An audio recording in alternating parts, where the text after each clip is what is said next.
साड़ है। चली ठीक एकरा के एक बार के ऊपर जब कोई हा हा होते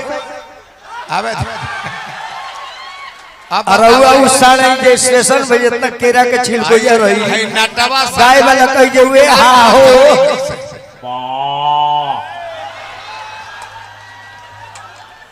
इल्लोरिया ना हो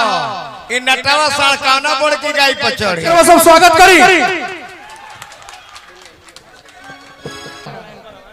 मुकेश राय जी। हाँ आप मंच संचालन करी। कमला बाबा हम विजेंद्र बाबा अनिशा उपाध्याय पर नचनी है जा बाकी तनिको ऊ ठुमका ना लगोगी बेमानी कहली है दोनों ओर से हिलेला तब मजा मिले। खाली हमने के एक तरफा हिलौनी है जा वो हिलौले रहती तब न हमने के मजा मिले दोनों ओर से हिलेला तबे मजा मिलेला। हेलो कुंवर चाचा एक मिनट रुक जौन ठुमका धोती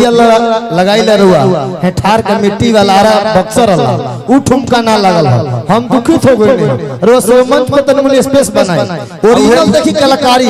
अब आरा बक्सर बनाम छपरा में रुआ कलाकारी देखी अच्छा लागी तो हाला करियो आनंद आई गर्मी लागत तो जरूर हम समझता नहीं लेकिन यही में आनंद लेवे के बा मंच पर तन स्पेस बना लेवे 1 मिनट के टाइम चाहिए गुताए के नहीं एक बाद धनंजय शर्मा जी एगो गीत गाई अब भैया अभी एगो गीत हो एक का गीत हो जी ए भैया एगो धुन बजा दो छोटा सा चाचा अतने कुंवर चाचा जो धोतिया ला ठुमकावा लगावे ला ओरिजिनल ठुमके बा जो धोती चाचा कुंवर चाचा के वो अलग स्टाइल के बा है ठार के मिट्टी के एगो ठुमका के अलग सुगंध बाटे रुआ देख ओरिजिनल कलाकारी आबो भैया बजाई आबो अरे जी चालू आबो आबो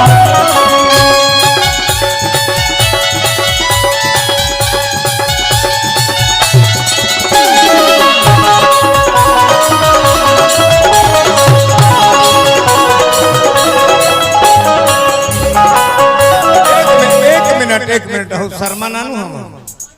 तबला बजाओ हृदय।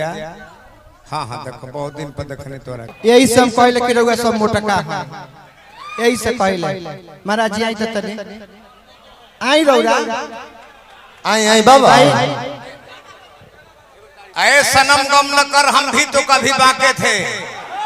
और लाखों जिगर में गम थे और लाखों जिगर में टाके थे। यही से कहले जी यहाँ के हमने के मोटका है जा मोटका रगड़ के जाला अब पतरका जन बतन छुलू छुलू करेला देखे रउआ नचनी है ना उहे नचवा बेने से देखे मोटका में मसाला भरला आ छोटकी फोरन में जाला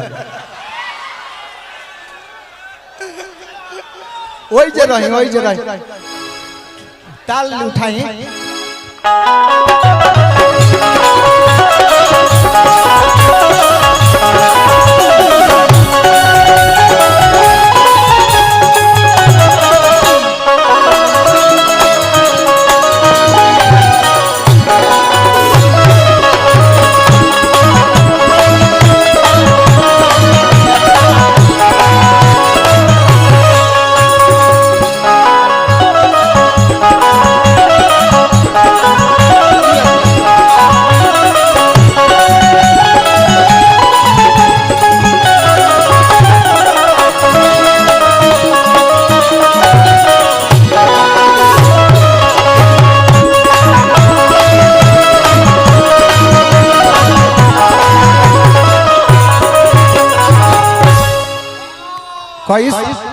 पैसा